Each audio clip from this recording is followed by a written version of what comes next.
오늘은 이제 창세기 7장을 우리가 함께 말씀을 살펴보도록 하겠습니다.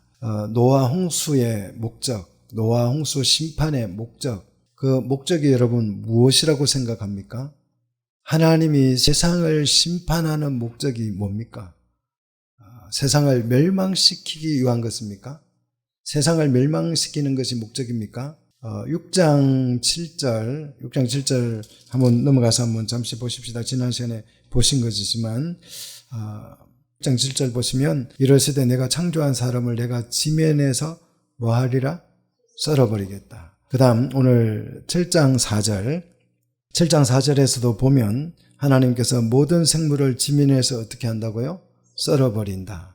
그 다음 오늘 우리가 읽었던 23절에서도 썰어버리되 지면에서 썰어버리겠다. 이렇게 계속해서 썰어버린다라고 하는 이 내용을 반복하고 있습니다. 지면에서 썰어버린다. 이를 아주 상당히 오늘 본문은 강조하고 있는데요. 지면에서 썰어버린다라고 하는 이 말씀의 의미를 우리가 잘 이해를 해야 됩니다. 썰어버린다. 우리나라 말 자체가 굉장히 어감이 좋지가 않아요. 썰어버린다. 이것은 굉장히 좋지 않잖아요. 그죠?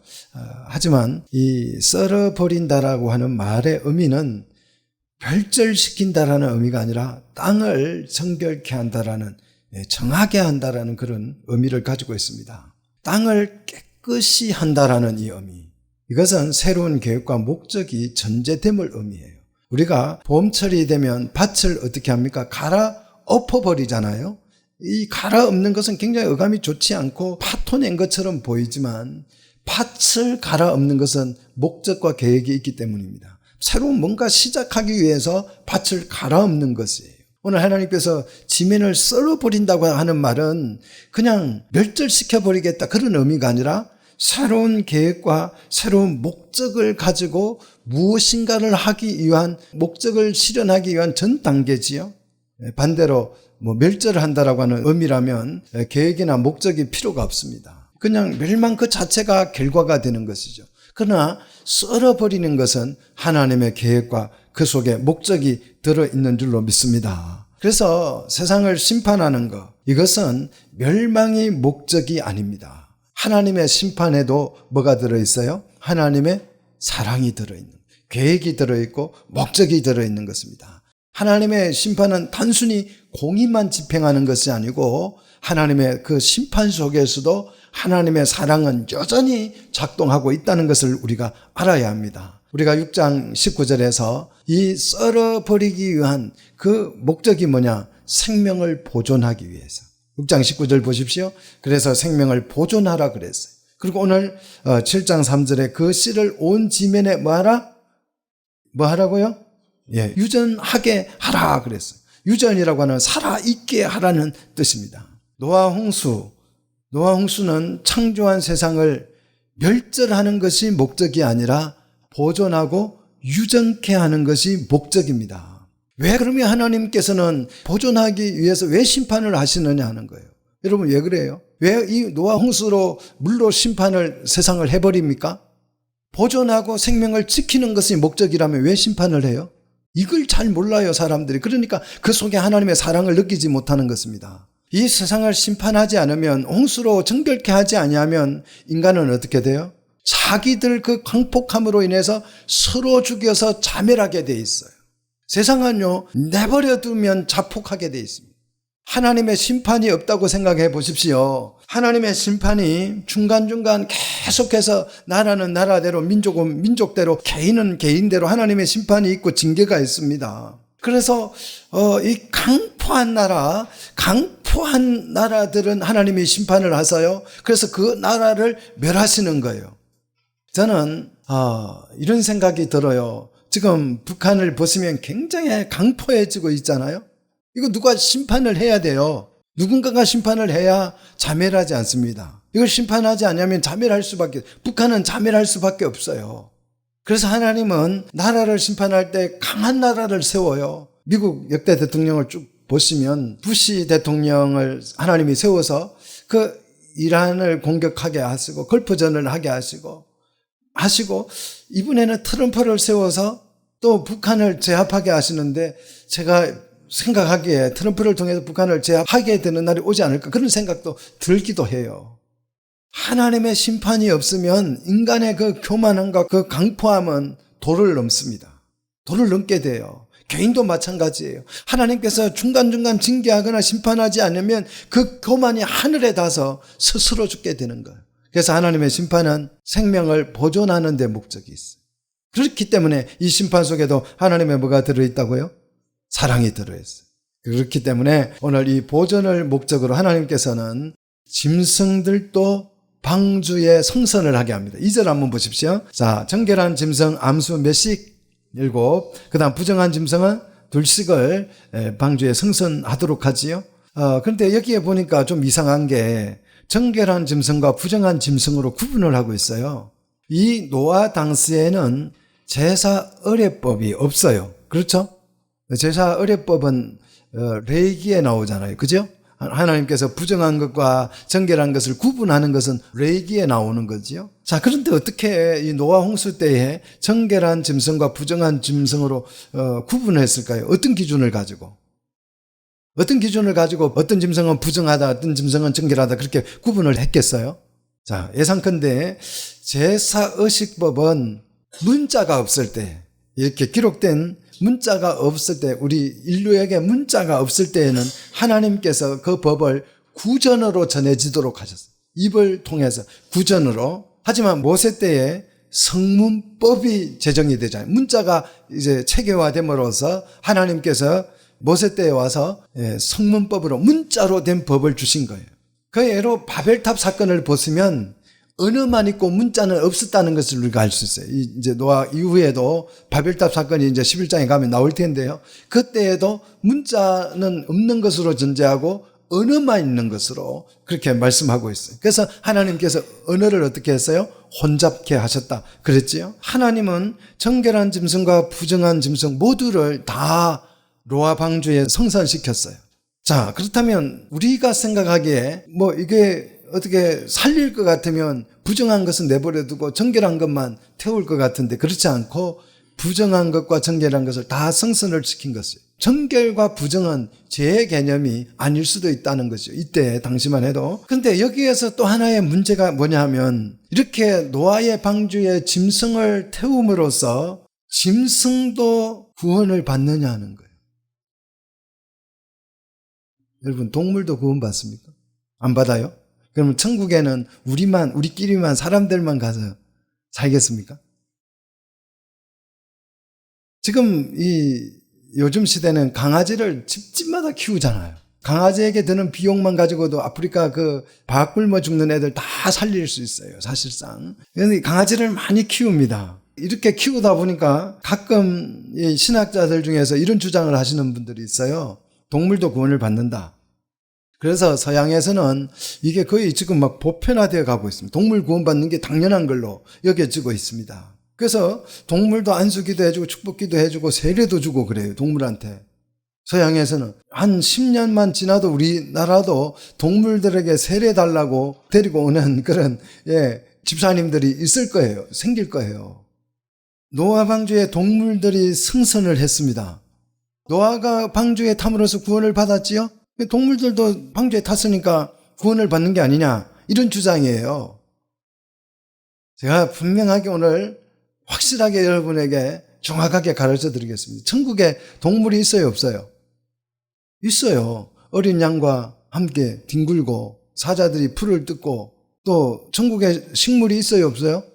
있어요. 식물들이 다 있어요. 그렇다면 동물도 구원을 받는 게 아니냐 이거예요. 그럼 동물들도 구원 받습니까? 한번 대답해 보십시오. 동물들 구원 받아요? 이렇게 물어보면 막 헷갈려 해요. 천국에 동물들이 있으면, 천국에 뭐 동물이 있다는 생각을 하지도 않는 사람들이 있어요. 그러다가 물어보면 천국에 무슨 동물이 있다고? 그러면 제가 뭐 독사구레 어린이가 손 넣고 이러면 있는가 없는가 막 이래서요. 천국을 잘 몰라요. 여러분, 정말 성경을 너무 모른다는 거예요. 성경을 제대로 아셔서 정말 성경이 목적하는 바가 우리 삶을 통해서 실현되어지는 놀라운 역사가 일어나기를 주의 이름으로 축복합니다. 동물이 구원을 받느냐? 단언컨대 동물은 구원을 받을 수가 없습니다. 동물이 노아 방주에 승선을 했다라고 구원을 받았다라는 표현은 적합하지가 않은 표현이에요. 우리가 어떤 위기에서부터 이렇게 도움을 받는 것을 우리는 구조한다 그러잖아요. 물에 빠진 사람을 건져주는 것을 구조한다고 그래요. 경제적인 어려움으로부터 건져주는 것을 뭐라고 합니까? 구제라고 하잖아요. 그죠? 방주에 동물이 승선한 것은요, 구원이 목적이 아니고 구원한 것이 아니고 오늘 말씀 그대로 보존하고 유전케 하는 것이에요. 그래서 성경에서 동물에게 구원을 한다 안 한다 이런 구원이라는 단어를 아예 동물에게는 성경은 적용하지를 않고 있어요. 사람들이 왜 그러면 오해를 하느냐? 이 구원이라고 하는 말 뜻을 이해를 못해서 그래요. 우리 기독교에서 이 구원이라고 하는 것은 최고의 중요한 기본 개념이잖아요. 그런데 이 구원의 개념을 교인들이 모르고 있다라는 거예요. 그냥 나는 구원받았네 해 하고 있어요. 구원이 뭔지도 모르고 자기 스스로 막 구원을 받았다고 막 말은 하는데 정확하게 구원이 뭐냐, 구원의 개념을 이야기해보라 그러면 몰라요. 이거 아이러니예요. 그러니까 동물도 구원을 받는다는 얘기가 나온 거예요. 방주에 탐으로써 성선을 했으므로 동물도 구원을 받는다 이런 얘기를 구원의 개념을 모르니까 그렇게 말하는 거예요. 여러분, 구원이 뭐예요? 구원은 뭐냐고 하면요, 예수님이 우리 대신 자기 피를 흘려서 우리 죄값을 뭐 하신 거예요? 지불하신 거예요. 예수님이 자기의 피를 흘려서 우리 대신 죄값을 지불해 주시고 우리를 어디에서요? 죄와 사망에서 건져주신 것을 구원이라고 말하는 거예요. 이게 구원이에요. 하지만 동물은 여기에 적용이 안 돼요.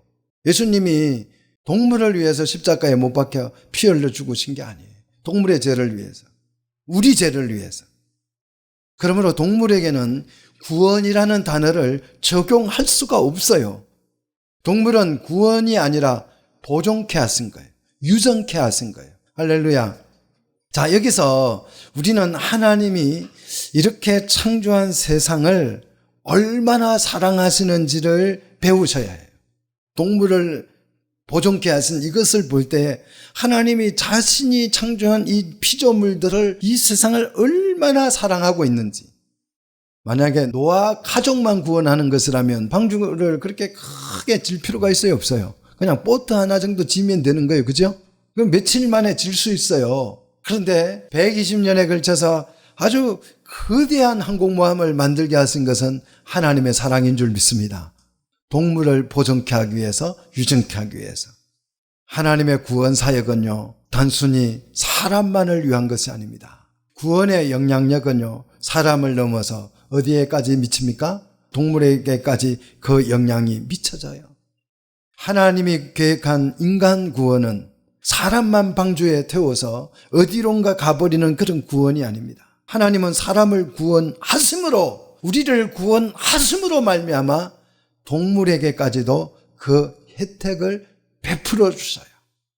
사랑하는 성도 여러분, 하나님의 구원이 얼마나 크고 놀라운지 모릅니다. 여러분의 구원관이 좀 폭이 이 시간에 넓어지시기를 축복합니다. 오직 나만 구원받아서 나 홀로 천국에 쏙 들어간다, 이런 게 아니에요. 노아 한 사람이 구원됨으로 말미암아서 얼마나 많은 것들이 이 구원의 혜택을 그들이 누릴 수 있게 됐냐 하는 거예요. 노아가 구원됨으로 말미암아 세상의 모든 피조물들이 보존되고 유전케 된 줄로 믿습니다. 노아 한 사람이 구원됨으로 말미암아 세상을 살린 줄 믿습니다. 할렐루야. 멸망 가운데서 세상을 살려낸 거예요. 단순히 노아 가족만 구원을 받은 것이지만 그로 인하여서, 노아 가족이 구원됨으로 인하여서 세상이 살아났어요. 믿습니까? 그러니까 우리가 구원받았다고 하는 거, 이것은요 굉장한 것이에요. 세상을 살리는 것입니다. 할렐루야. 정말 귀한 것이에요. 얼마나 내 구원이 귀한 것인지 우리는 말로 다 표현할 수가 없습니다. 구원의 조건은 개개인의 믿음의 문제지만 구원을 통한 구원의 영향력은 자연에 이르기까지, 모든 피조물에 이르기까지 막대한 영향력을 끼친다라고 하는 이 놀라운 사실이에요. 그래서 다른 피조물들도 로마서 8장에 보면 하나님의 아들들이 나타나기를 기다린다, 그렇게 기록하고 있습니다. 자, 2절을 다시 한번 주목해 보시기를 바랍니다. 2절을 보시면 모든 정결한 짐승은 암수 7씩, 그 다음 여기에서 암수 7씩이라고 하는 것은 우리 켈빈 목사님은 이렇게 해석을 했습니다. 7이라고 하는 것, 암수 7이라고 하는 것은 앙컷과 수컷 세 쌍, 그러면 6마리지요. 그리고 나머지 한 마리는 수컷이다, 이렇게 해석을 했어요. 세 쌍을 태우고 왜 수컷 한 마리를 태웠느냐, 이것은 나중 하나님께서 번제로 제사를 드리기 위해서 제사 용도로 한 마리를 더 태웠다, 그래서 7마리를 태웠다, 이렇게 해석을 했습니다. 이 칼빈은 세계적인 이만한 신학자가 없어요. 그런데 이런 대단한 신학자들도 성경을 잘 이해를 못하고 말하는 경우가 이런 경우예요. 여기에서 암수 7이라고 하는 것은 7쌍을 말하는 것입니다. 7쌍. 자, 그 다음에 부정한 짐승은 암수 얼마씩요? 2씩이라 그랬어요. 이 한국말이 굉장히 어려워요. 2씩 하면 2쌍이 돼버리잖아요. 근데 한 쌍이에요. 정확하게 말하면.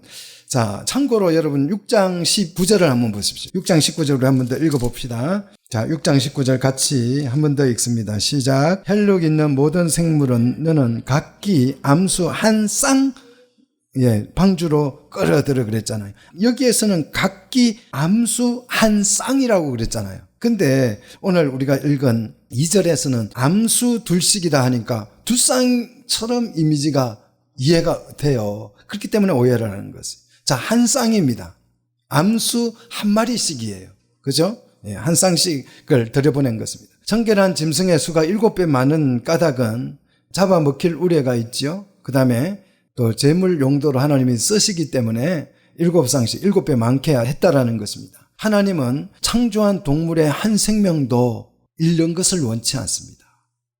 이처럼 하나님이 철저하게 그 생명들, 창조한 피조물들 생명이 보존되기를 하나님은 원하셨다라고 하는 거예요. 이 하나님의 사랑이 이렇게 아주 세심하게 자세하게 이 동물에 이르기까지 하나님의 사랑이 나타나고 있습니다. 그렇다고 한다면 하나님이 우리를 얼마나 사랑하겠어요. 정말 말로 형용할 수 없이 하나님은 우리를 독생자를 정말 주시기까지 그분은 우리를 사랑하는 줄로 믿습니다. 하나님이 사람을 구원하심으로써 이런 동물들도 이렇게 풍성한 하나님의 은혜와 사랑을 누리게 됐습니다.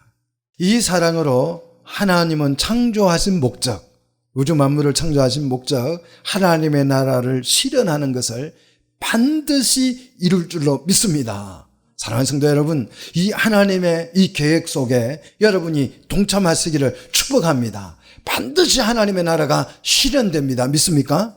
반드시 실현될 거예요. 하나님이 이 나라를 실현해서 그 나라를 온전히 세울 줄로 믿습니다. 만약에 여러분이 내가 이렇게 지지하는 분이 대통령이 된다, 내가 열심히 지지하면 대통령이 된다, 그러면 여러분 어떻게 하겠습니까? 물불 안 가리고 따라다니지 않겠습니까? 그래가지고 대통령 되니까 장관도 시켜주고 이게 대법원장도 시켜주고 다 시켜주잖아요. 대통령이 되니까 다 시켜주잖아요.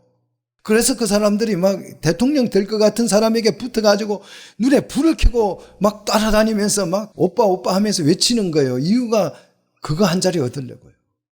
사랑하는 성도분, 하나님의 나라는 반드시 실현될 줄로 믿습니다. 하나님은 이 나라를 실현해 가실 것입니다. 이 나라의 왕이 되시는 그리스도에게 찰싹 달라붙어 서서 그 나라가 실현될 때 주인공들이 되시기를 주의 이름으로 축복합니다. 자, 하나님께서는 이렇게 이제 동물들을 방주에 성선시켰습니다. 자, 이번에는 이제 1절로 가셔서 노아 가족의 구원의 근거가 뭔지를 이제 살펴볼 것입니다. 노아는 어떻게 해서 어떤 근거로 노아의 가족이 구원을 받았느냐 하는 거예요. 자, 6장 17절에 보니까 생명의 기운이 있는 모든 육체를 천하에서 어떻게 된다고요? 천하에서 어떻게 된다고요? 멸절하리니 그랬어요. 이 멸망 가운데에서 어떻게 노아의 가족은 구원을 받았는가 하는 것이죠. 1절 보니까 여호와께서 노아에게 이르시되 너와 내 온 집은 어디로? 방주로 들어가라고 명령을 합니다. 노아의 가정이 어떻게 이런 놀라운 은혜를 멸절 가운데에서, 멸망 가운데서 어떻게 이런 큰 은혜를 그들이 받았느냐. 노아 가정의 구원의 근거가 뭡니까? 1절을 계속 보십시오.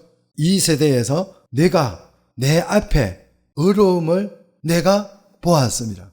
여러분, 문장 형성이 좀 너무 어렵지요. 말 자체가 너무 어렵습니다. 간단하게 쉽게 말하면 이런 뜻이에요. 노아가 하나님 앞에서 자신의 그 어려움을 뭐 했다는 거예요? 입증해 보여줬다는 거예요. 구원받을 만한 어려움을 입증해 줬다라는 거예요. 그래서 노아 가족이 구원을 받은 것입니다. 근데 이 어려움은 현재적 의미로, 우리가 이 어렵다라고 할 때 현대적 의미로는 무슨 뜻이에요? 도덕적으로, 윤리적으로 표준과 부합했다라는 의미죠.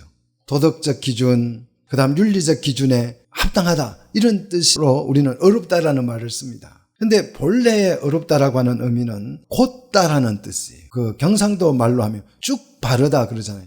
쭉 뻗었다 그러잖아요. 사투리가 좀 촌스러워가지고 바르게 가라는 말을 쪽바로 가라 그랬어요. 쪽바로 가라. 쭉 뻗은 길, 곧바른 길을 말하는 거죠. 이 어렵다고 하는 것은. 그래서 하나님의 명령대로 곧바로 간다라는 뜻이에요. 반듯하게 간다라는 그런 의미예요. 이 어려움이라고 하는 것은.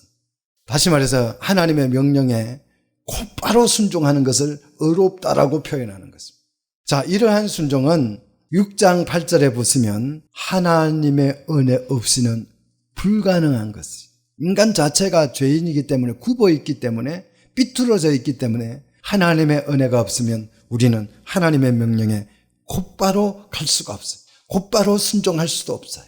그래서 하나님의 은혜가 노아에게 임하였더라. 임했다고 하는 말은 노아에게 이 하나님의 은혜가 이르렀다, 찾아왔다라는 뜻이에요. 하나님의 은혜가 노아에게 주어졌다는 것입니다. 그 은혜를 노아가 손을 내밀어서 그 은혜를 받아들인 줄 믿습니다. 이 은혜에 힘입어서 노아가 하나님의 명령에 뭐인 것이에요?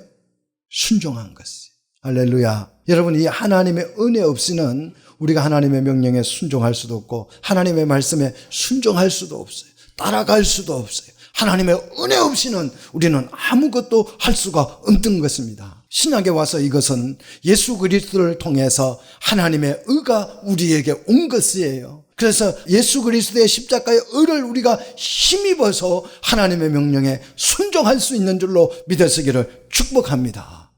하나님의 은혜를 입기 전에는 우리가 하나님의 말씀에 순종도 못하고 이해도 못하고 따를 수도 없고 따라갈 수도 없는 것이, 이 은혜를 힘입었기에 노아는 6장 9절에 의인으로서 완전한 자가 되었고 하나님과 동행하는 삶을 살 수 있었다라는 거예요. 그러므로 노아가 구원을 받은 근거는 하나님의 은혜를 바탕으로 하나님의 명령에 뭐 했기 때문에요? 순종했기 때문에. 그래서 우리의 구원은 은혜 없이는 불가능한 것이, 우리 구원은 하나님의 은혜로 된 줄로 믿습니다. 이 은혜로 하나님과 함께하는 삶을 살았고 하나님과 동행하는 삶을 살았어요. 이것이 노아에게 주어진 어려움인 줄 믿습니다. 이 명령에 순종하는 것이 뭐예요? 믿음이에요. 하나님의 은혜를 힘입어서 정말 하나님의 명령대로 내가 따라가면, 이 말씀대로 따라가면 내가 산다라고 하는 것, 내게 생명이 온다라고 하는 이 믿음이 있어야 우리가 구원에 이를 줄로 믿습니다. 많은 사람들은 이 어려움을 현대적 의미로 해석을 해서 좀 착한 일을 하면, 또 뭔가 선행을 베풀면 구원을 해 주시는가 이렇게 생각합니다. 우리의 선행으로, 우리의 착한 일로 우리는 구원을 받을 수 없습니다. 물론 가난한 사람에게 내가 좀 도와주는 거, 이것도 하나님의 뜻이기는 하지만 여기에서 어려움이라고 하는 것은 뭐라고요? 하나님의 명령에, 하나님의 통치에 순종하는 것, 하나님의 통치 아래 사는 것, 이 삶으로 인해서 하나님의 나라가 실현되기 때문에 이것이 영원한 생명이고 구원이고 영생이 되는 줄로 믿습니다. 하나님의 통치를 따르지 아니하면요, 하나님의 통치를 따르지 않으면 그것은 하나님의 나라가 될 수가 없는 거예요. 우리가 천국에 가 있다고 해도 우리는 하나님의 나라를 사는 것이 아니에요. 하나님의 은혜 가운데에서 하나님의 말씀이 생명이라는 걸 확실하게 믿고 그 통치에 따르는 우리 성도들이 되시기를 주의 이름으로 축복합니다. 자, 그렇다면 삶 속에서 노아의 그 의로운 삶, 하나님의 명령에 순종하는 삶이 무엇이었는지 우리 한번 살펴보도록 하겠습니다. 노아 당시에 그 하나님의 아들들, 예수 믿는 사람들, 6장에 하나님의 아들들이 나오지요. 6장 2절에 보면 하나님의 아들들, 성도들이 소개되고 있습니다. 하나님의 백성들이 소개되고 있습니다. 노아 당시에 이 하나님의 아들들마저도 지난 시간에 말씀을 드렸지만 네피림을 두려워한 나머지 세상의 딸들과 결합을 해서 일부 다처제를 도입했고, 이 결과 생육하고 번성하여서 네피림을 방어할 수 있는 능력을 극대화시켰고, 그로 인해서 용사와 명성이 있는 자들을 많이 배출해서 그들의 나라를 아주 강력하게 만들었어요. 이걸 세상 사람들은 뭐라고 부른다고요? 발전했다, 크게 부흥했다, 이렇게 표현한다고 그랬죠. 이런 상황 속에서 모든 하나님의 백성들이 세상 딸들과 짝을 하여서 강대한 나라가 되어가는 그런 상황 속에서 이 노아, 여러분 노아를 생각해 보십시오. 노아는 이 네피림이 두렵지 않았을까요? 이 세상 속에서 노아는 두렵지 않았겠습니까? 저는 지금도 가끔 그런 생각이 들어요. 우리 세대에도 중학생들이 막 애들을 폭행을 해가지고 굉장히 힘들잖아요. 그러니까 우리 아들, 딸들이 앞으로 30년, 40년 후에 살아갈 그 환경은 어떨까? 굉장히 불안해요. 두려워요. 우리 시대도 이렇게 두려운데, 얼마 전에 보니까 요즘 그 조선족들이 납치를 해가지고 장기 밀매를 해서 팔아먹는다 그러잖아요. 한 사람 잡아가면 1억이 나온대요. 그러니까 끌고 가서 납치해 가서 장기 축출해가지고 그 밀수로 그냥 팔아버리는 거예요. 굉장히 무서운 거예요. 그런데 앞으로 30년, 40년 지나면 이것보다 더 무서운 세상이 될 거예요. 여러분, 세상이 무섭지 않습니까? 정말 두려워요. 요새 청소년들에게 말 걸기도 무섭습니다. 정말 무서워요. 노아라고 해서 그 네피림이 무섭지 않았겠어요? 굉장히 무서울 거, 두려웠을 것이에요. 세상은 악해질 대로 악해진 상태잖아요. 하나님이 세상을 심판하지 않으면 안 될 정도로 세상은 포악해졌잖아요. 노아라고 해서 배짱이 좋은 것도 아니고 그들 피해서 살아야 되지 않았겠어요? 그래서 하나님의 자녀들, 하나님의 아들들, 하나님의 백성들은 어떻게 했다고요? 이 네피림을 방어하기 위해서 세상의 딸들에게 시집을 가서 아주 굉장히 번성을 한 거예요. 용사들을 놓은 거예요. 그래서 강력하게 힘을 키운 것이에요. 그런데 노아의 가정을 들여다보면 정말 형편없어요. 이 가정은. 하나님의 아들들이 세상의 딸들과 힘을 합해서 강해질 때 노아의 가정은 아주 형편없어요. 한번 5장 32절 보시면 노아가 50세의 아들을 놓지요. 50세가 아니고 500세에, 5장 32절에 보면 노아가 500세에 출산을 합니다. 그리고 방주에 몇 살에 들어가게 됩니까? 600세에 들어가게 돼요. 자, 500세에 출산하고 600세에 들어가면 100년 후에 들어가는 거지요. 그러면 노아의 자식들은 몇 살이에요? 방주에 들어갈 때? 100세예요. 노아의 아들들이 결혼했어요? 안 했어요? 방주에 들어갈 때? 결혼했어요. 그래 8명이라고 그랬죠.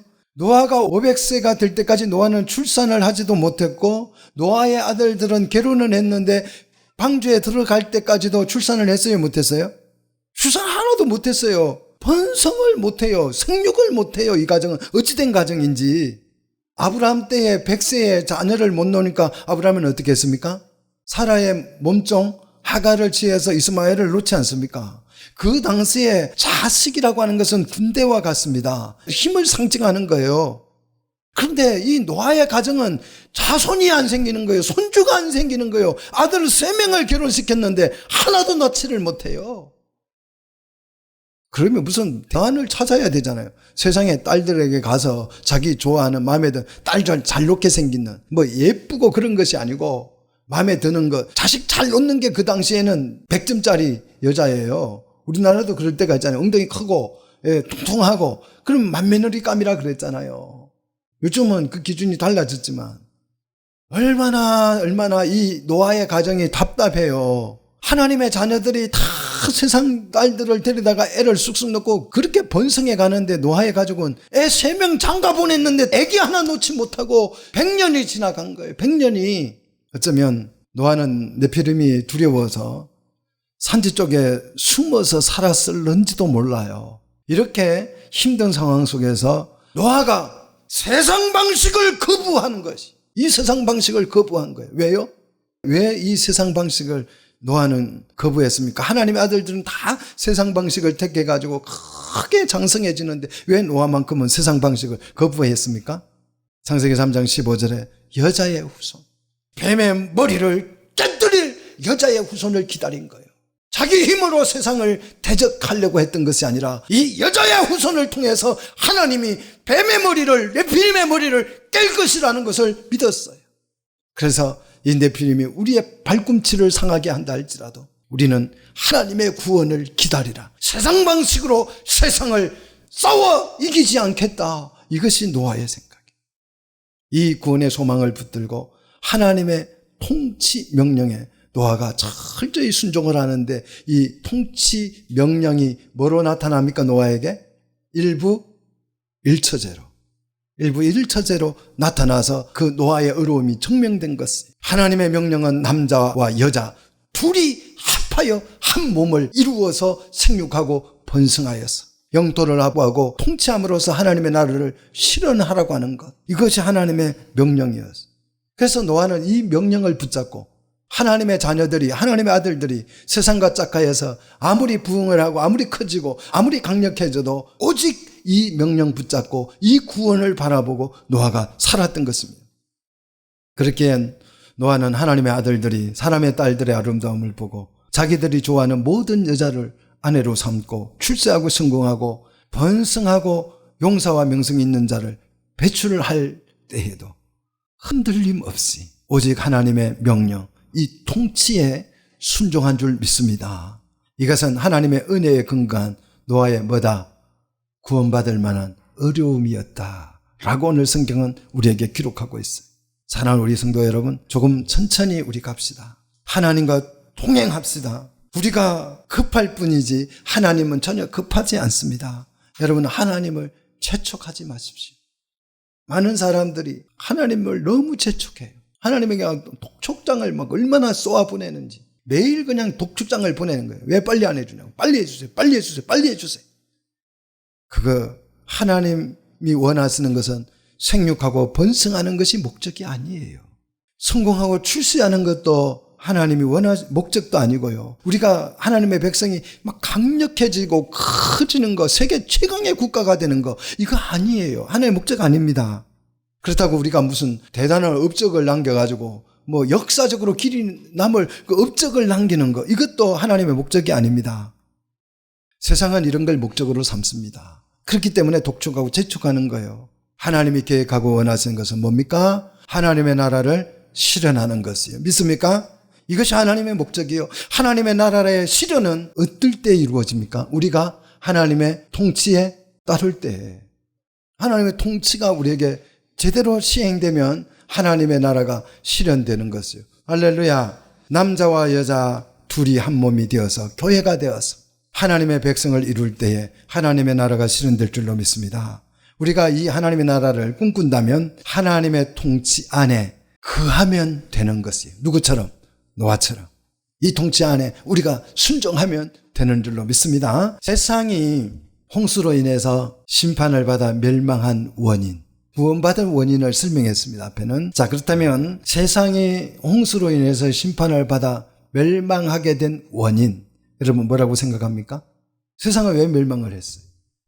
노아 홍수 때 왜 멸망을 했습니까? 죄악 때문에 멸망을 했어요. 우리가 이렇게 생각을 쉽게 하는 거예요.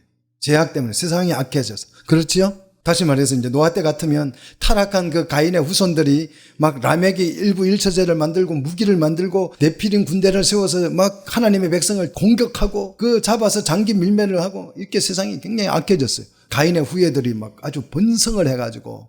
그지요?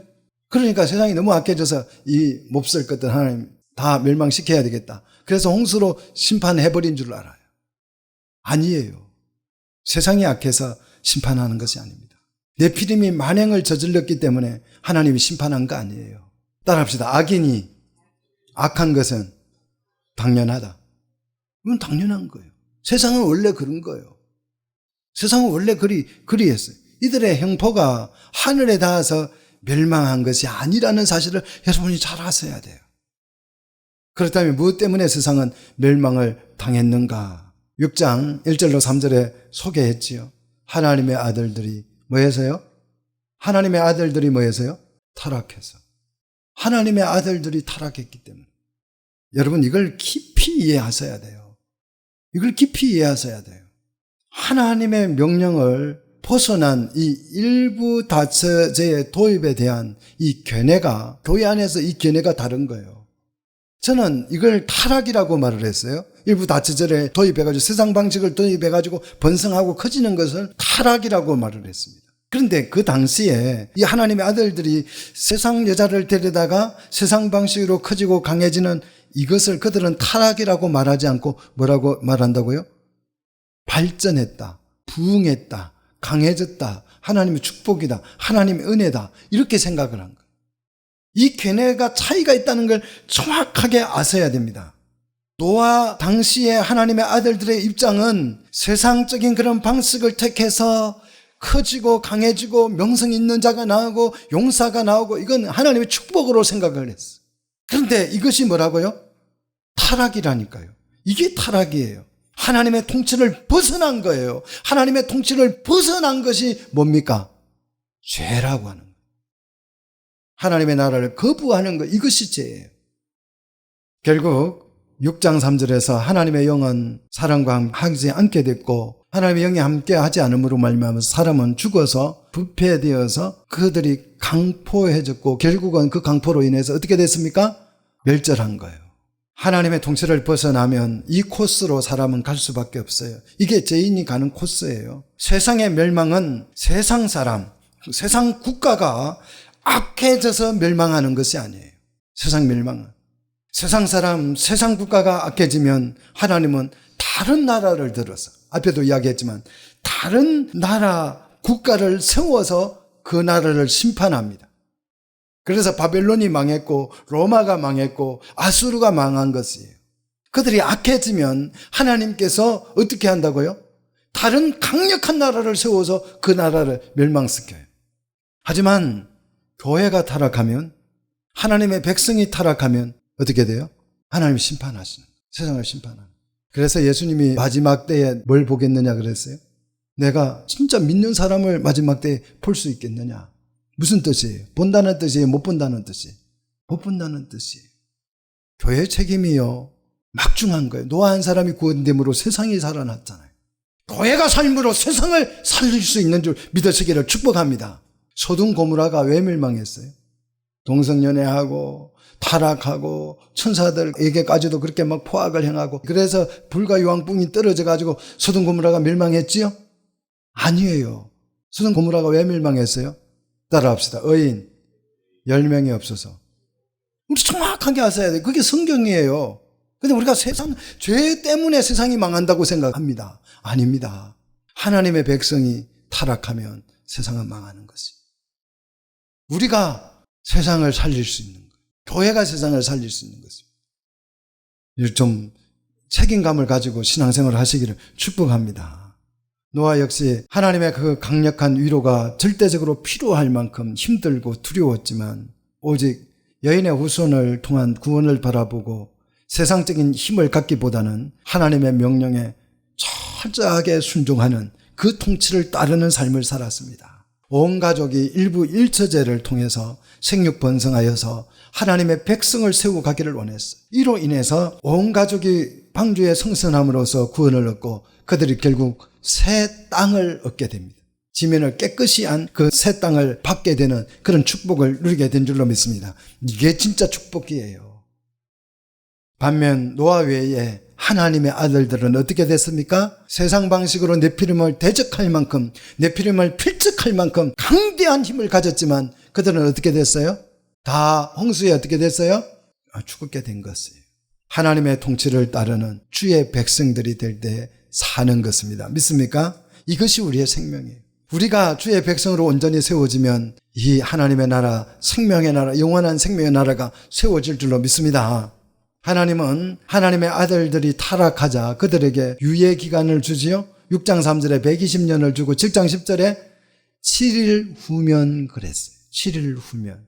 다시 한번 7일간의 시간을 주고 카운트다운을 하시지요. 그리고 이제 대홍수가 시작되는데 11절 보니까 언제 대홍수가 시작됩니까? 600세 2월 며칠요? 17일. 정확하게 날짜까지 기록하고 이것은 역사적 사실이라는 뜻이에요. 그래서 기품의 샘들이 터지고 하늘의 창문이 열렸다 그랬어요. 그 다음 12절. 자, 12절 보십시오. 며칠간 비가 땅에 쏟아졌습니까? 40일간. 자, 16절 같이 읽습니다. 시작. 하나님이 명하신 대로 들어가매 여호와께서 그들을 들여보내고 문을 닫으시니라 그랬어요. 우리는 하나님의 명령에 뭐 하는 거예요? 명한 대로 우리는 뭐 하면 돼요? 순종하면 돼요. 들어보내시는 분도 누구예요? 하나님이시고 문을 닫으시는 분도 하나님이세요. 구원은 순수 하나님의 사역인 줄 믿습니다. 내가 구원받겠다고 막 이렇게 끌떡대봐야 소용없어요. 하나님이 들여보내시고 문을 닫으셔야 구원이 될 줄로 믿습니다. 우리는 그분의 명하신 대로 뭐만 하면 돼요? 그 통치에 우리가 따르기만 돼요. 이 시간에 하나님의 명령에 통치에 여러분이 따르시기를 축복합니다. 자, 17절 어떻게 됐어요? 방주가 17절 방주가 어떻게 돼요?